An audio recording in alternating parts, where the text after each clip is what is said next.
एक गांव के अंदर एक सुरेश नाम का व्यक्ति रहा करता है। उसके परिवार में उसके 2 बच्चे हैं। बड़ी लड़की है जिसका नाम पूजा है और छोटा लड़का है जिसका नाम राकेश है।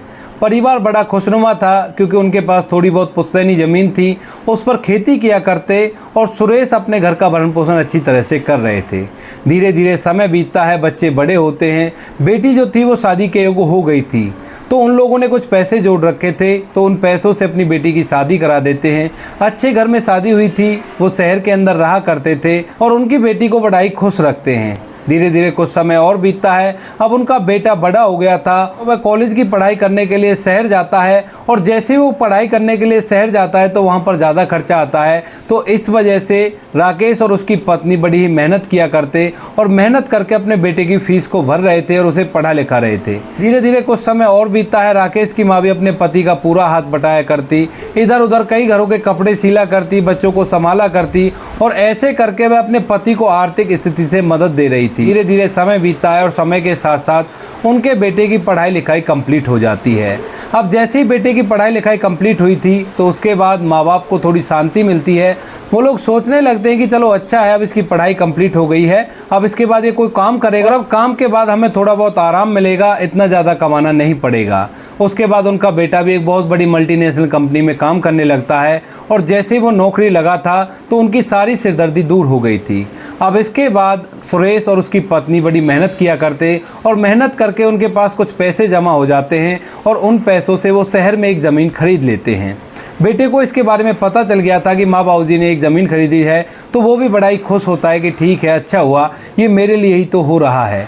धीरे धीरे समय बीतता है और समय के साथ साथ राकेश की सैलरी भी अच्छी खासी हो जाती है। अब सुरेश अपने बेटे की शादी की चिंता करता है और उसके लिए इधर उधर लड़की ढूंढने लगता है। अब जैसे ये बात सुरेश के बेटे यानी राकेश को पता चलती है तो एकदम से अपने पिता को फ़ोन करता है और कहता है कि पिताजी, मैंने शादी कर ली है और मेरे लिए लड़की ढूंढने की ज़रूरत नहीं है। अब इस बात को जैसे ही सुरेश सुनता है तो उसके पैरों तले से ज़मीन खिसक जाती है। सोचने लगता है कि मैं तो अपने बेटे के लिए लड़की ढूंढ रहा था और इसने ये क्या कर दिया।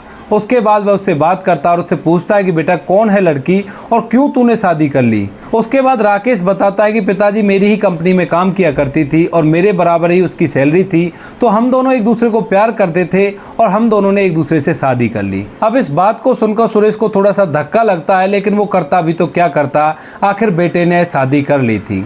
अब इसके बाद सुरेश अपने बेटे से कहता है कि बेटा तुम रहा कहाँ करते हो। तो वे बताते हैं कि बाबूजी शहर के अंदर ही हमने एक मकान किराए का लिया हुआ है और उसी के अंदर रहा करते हैं। अब इसके बाद सुरेश अपने बेटे से कहता है कि बेटा ठीक है, वैसे तो तुमने अच्छा नहीं किया, लेकिन फिर भी अगर तुम्हें अच्छी तरह से रहना है तो तुम ऐसा करो, वो जो ज़मीन पड़ी हुई है उस पर अपना घर बना लो।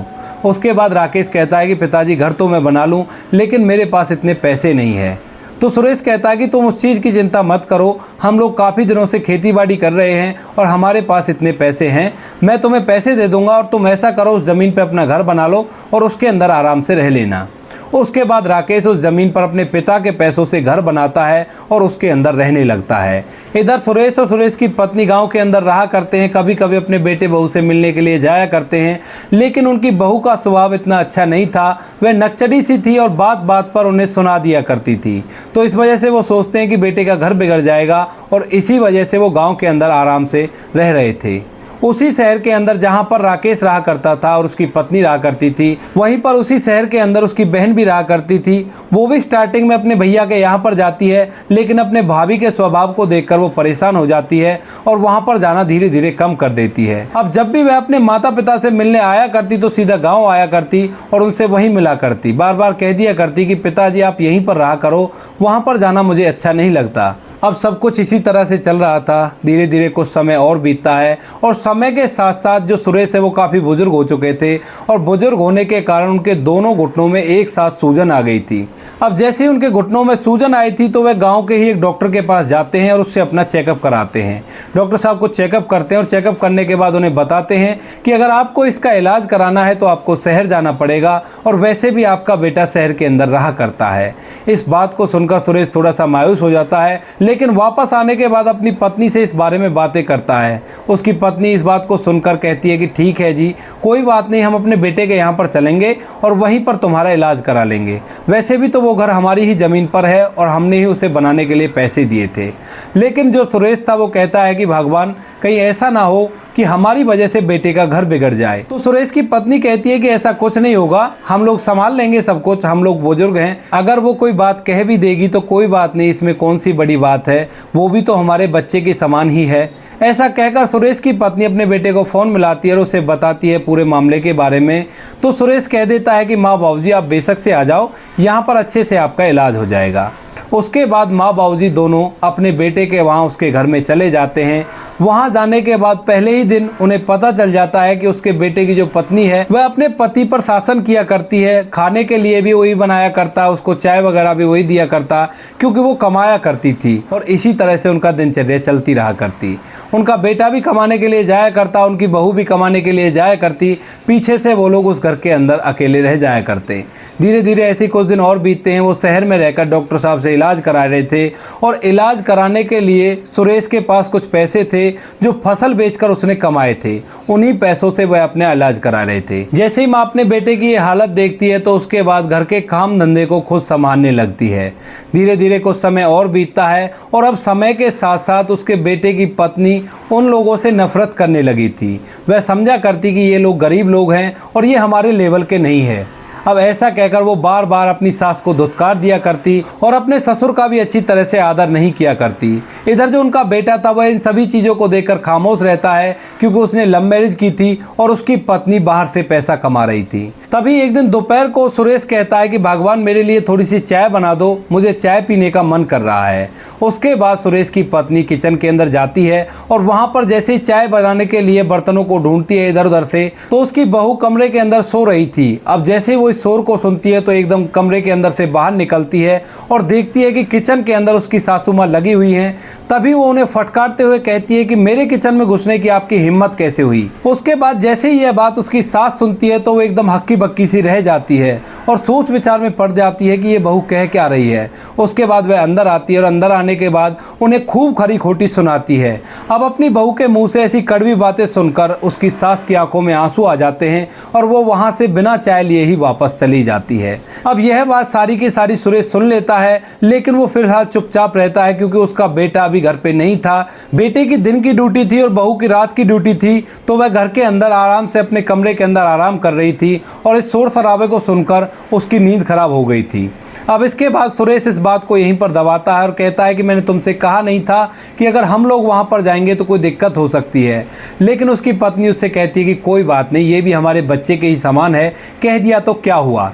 धीरे धीरे इसी तरह से कुछ दिन और बीतते हैं। जो सुरेश की पत्नी है वह घर का पूरा काम किया करती, इधर जो उनकी बहू थी वो भी उन पर हुक्म चलाने लगी थी। अब इस बात को कई बार वो दोनों बैठकर सोचा करते, सुरेश और सुरेश की पत्नी, कि इससे अच्छा तो हम गांव में रहकर ही इलाज करा लें। लेकिन सुरेश की पत्नी कहा करती कि मैं इतनी पढ़ी लिखी नहीं हूँ और ना ही आप इतने पढ़े लिखे हैं। यहाँ पर कम से कम बेटा इन दवाइयों को पढ़ पढ़ कर तो बता देता है कि कौन सी कब लेनी है और कौन सी कब लेनी है। अब दूसरे दिन दोपहर के समय में उनके घर का फोन बजता है और जैसे ही फोन बजता है तो सुरेश की पत्नी सहमी सी उस फोन के पास जाती है और उसको उठाकर कान पर लगा लेती है।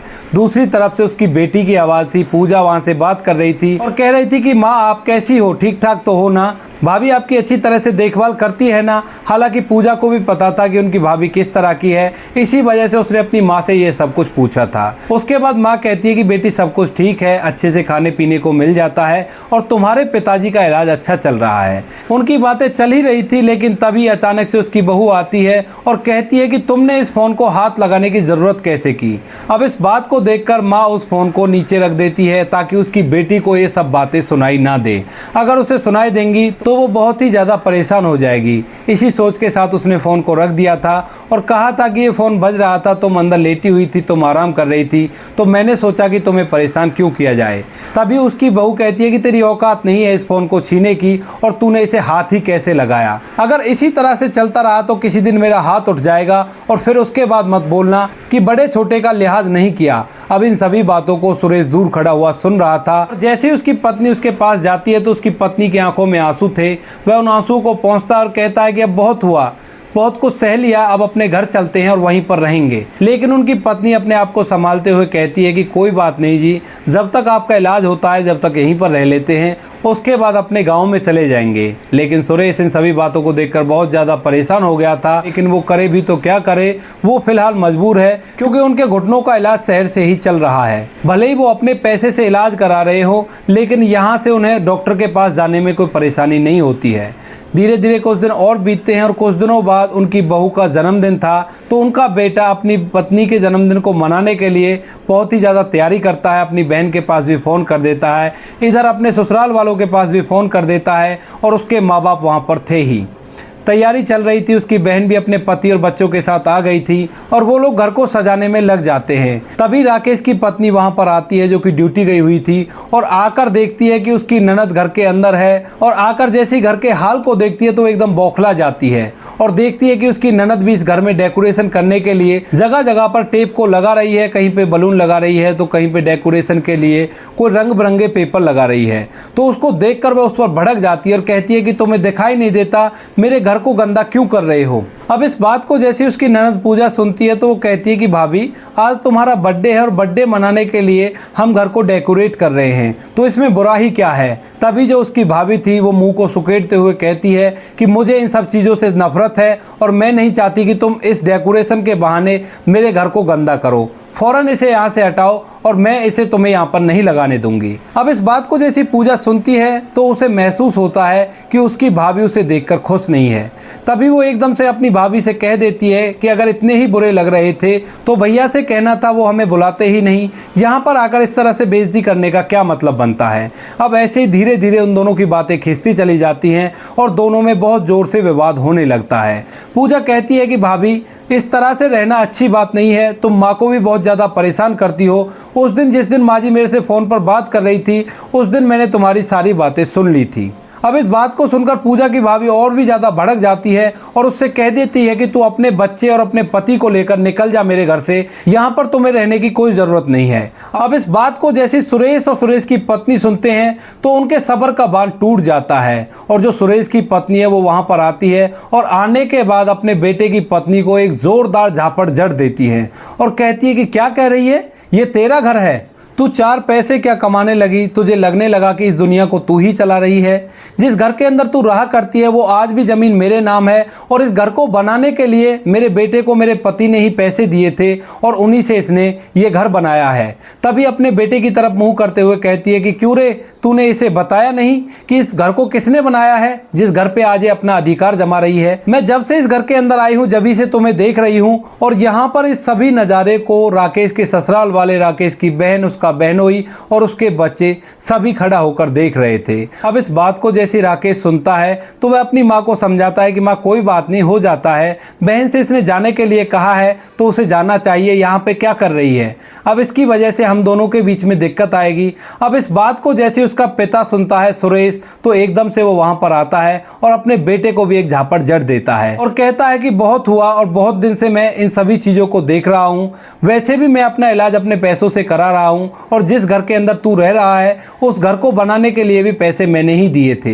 मैंने तो सोचा था कि बेटा बुढ़ापे में सहारा बनेगा, लेकिन तू तो मेरे जी का जंजार बन गया, तूने तो मेरी जिंदगी खराब कर दी। अपनी बहन से भला कोई इस तरह से बातें करता है और उसके बाद भी तू कह रहा है अपनी पत्नी की ओर में होकर कि कोई बात नहीं माँ, ये यहाँ से चली जाएगी। वो इस घर से नहीं जाएगी, तुझे और तेरी पत्नी को ये घर आज ही खाली करना पड़ेगा, वरना इस घर के पूरी कीमत जो आज के हिसाब से है उतनी कीमत हमें दे दे, और हम जो भी प्रॉपर्टी हमारे नाम है उस सभी को गरीबों में दान कर देंगे, और तुम लोगों से हमारा कोई भी नाता नहीं है। क्योंकि काफी दिनों से वो उनकी जाति को सह रहे थे और सहन करने की हद टूट चुकी थी, तो उनका गुस्सा ज्वालामुखी बन के वहां पर फूटने लगता है। वे अपने बेटे से कहते हैं कि जल्द से जल्द अपना सामान पैक कर और यहाँ से निकल जा, या फिर इस घर की पूरी कीमत मुझे दे दे। अब जैसे ही माहौल को बिगड़ता हुआ देखते हैं तो उनकी बेटी पूजा भी उन्हें समझाती है, कहती है कि बाबूजी कोई बात नहीं, भैया हैं इनसे गलती हो गई, भाभी हैं इनसे गलती हो गई। इधर जो राकेश है वो अपने माता पिता के पैरों में पड़ जाता है और कहता है कि बाबूजी माँ मुझसे बहुत बड़ी गलती हो गई और आगे से ऐसा कुछ नहीं होगा, मैं इसको भी समझाऊंगा। लेकिन जो राकेश की पत्नी थी उसके चेहरे पर शिकस्त भी नहीं थी, और जैसे ही वो लोग उसकी पत्नी के चेहरे की तरफ देखते हैं तो वो लोग समझ जाते हैं कि इसके अंदर जरा भी पश्चाताप इस चीज का नहीं है। तो तो वो राकेश से कहते हैं कि बेटा तू अपनी ज़िंदगी में खुश रह, हमें तुमसे कोई दिक्कत नहीं है, लेकिन ये घर मेरा जल्द से जल्द खाली कर दो। मैं नहीं चाहता कि तुम लोग इस घर के अंदर रहो। मैं तो अपना खेती बाड़ी करके ज़िंदगी को पार कर लूँगा और इस घर को बुढ़ापे में बेचकर अपने जीवन को ऐसे ही व्यतीत कर लूँगा। बाकी मेरी बेटी है और मेरा जमाई है, उन्होंने भी कई बार मुझसे कहा था कि आप यहाँ पर रहकर अपना इलाज करा लो, लेकिन मैंने उनकी कभी बात नहीं सुनी। मैंने सोचा कि बेटी के घर ही क्यों रहना जब एक ही शहर के अंदर बेटा भी रहता है। और लोग क्या कहते, अगर मैं बेटी के घर रहता तो लोग मुझसे ही तरह तरह की बातें बनाते, कहते कि ये कैसा पिता है जो अपनी बेटी के घर पे पड़ा हुआ है। इसी वजह से मैं तेरे पास रह रहा था, लेकिन तूने तो हमारी जरा कदर नहीं की, हमारी जिंदगी को बर्बाद कर दिया। जितने लाड प्यार से हमने तुम्हें पाला था, तुमने उस सारी परवरिश का बदला इस तरह से चुकाया। अब ये घर जल्द से जल्द खाली करो, अपना सामान पैक करो और निकल जाओ यहाँ से। अब जब ये सभी बातें वो बहू खड़ा होकर देखती है और अपने माँ बाप की तरह देखती है, तो उसके माँ बाप भी उसे धुतकारते हैं और कहते हैं कि तूने अच्छा थोड़ी नहीं किया है। अपने सास ससुर के साथ जो अच्छा नहीं कर सकती, उससे हमारा भी कोई ताल्लुकात नहीं है, क्योंकि वह अपने मायके में भी इसी तरह से रहा करती थी। लाडली बेटी थी, अच्छा खासा कमाया करती थी, तो उसके पास पैसे रहा करते थे, तो वह अपनी मनमानी सभी के ऊपर थोपा करती और ऐसा ही उसने अपने पति के साथ किया था। अब इन सभी बातों को देखने के बाद उसके माता पिता भी उसे धुतकारते हैं और वहां से चलने लगते हैं। इधर जो राकेश का पिता सुरेश है, वह भी राकेश से कहता है कि बेटा जल्द से जल्द इस घर को खाली करो और हमारी तरफ से तुम जिंदगी में बहुत कामयाबी हासिल करो, अच्छे अच्छे घर बनाओ, लेकिन मेरे इस घर में अब तुम एक सेकंड भी नहीं रुक सकते। ऐसा कहकर वो राकेश और राकेश की पत्नी को वहां से निकाल देते हैं। जब राकेश की पत्नी उस घर से जा रही थी तो घर की तरफ पीछे मुड़कर देख रही थी और उसके चेहरे पर शिकस्त दिखाई दे रही थी। यानी कि जब वो घर से बाहर निकली तो उसे पता चल गया कि ये तो सब कुछ सच में ही हो रहा है और ये घर मेरे पति का नहीं है, मेरे ससुर जी ने इसको बनवाया है और इसकी ज़मीन भी इन्हीं के नाम है। इसके बाद वो लोग उन दोनों को निकाल देते हैं और उस घर के अंदर सुरेश और सुरेश की पत्नी आराम से रहा करते हैं। तो दोस्तों ये थी आज की कहानी, जहां पर एक लड़की ने नौकरी की और नौकरी के घमंड के कारण उसने अपने पति पर तानाशाही की और ऐसा ही वो अपने सास ससुर के साथ करती है। लेकिन जब बात उसकी ननद की आती है तो उसके सास ससुर का सब्र का बांध टूट जाता है और वह ज्वालामुखी बनकर फटने लगता है। आपको कहानी जैसी भी लगी हो कमेंट सेक्शन में बता देना। बाकी दोस्तों वीडियो अच्छी लगी तो वीडियो को लाइक और शेयर जरूर करें और हाँ दोस्तों चैनल को सब्सक्राइब जरूर करें, इससे हमें बहुत ही अच्छा मोटिवेशन मिलता है ताकि हम लोग आप लोगों के लिए अच्छी अच्छी वीडियो बनाकर लाते रहें। इन कहानियों को सुनाने का उद्देश्य किसी को परेशान करना बिल्कुल भी नहीं है। यह कहानी आपको इसलिए सुनाई जाती है ताकि आप लोग इन कहानियों में से कुछ ना कुछ सीख सको और अपने जीवन में उस चीज़ को अप्लाई कर सको। मिलते हैं किसी नेक्स्ट वीडियो में नए टॉपिक के साथ, तब तक के लिए जय हिंद, जय भारत, जय हिंदुस्तान।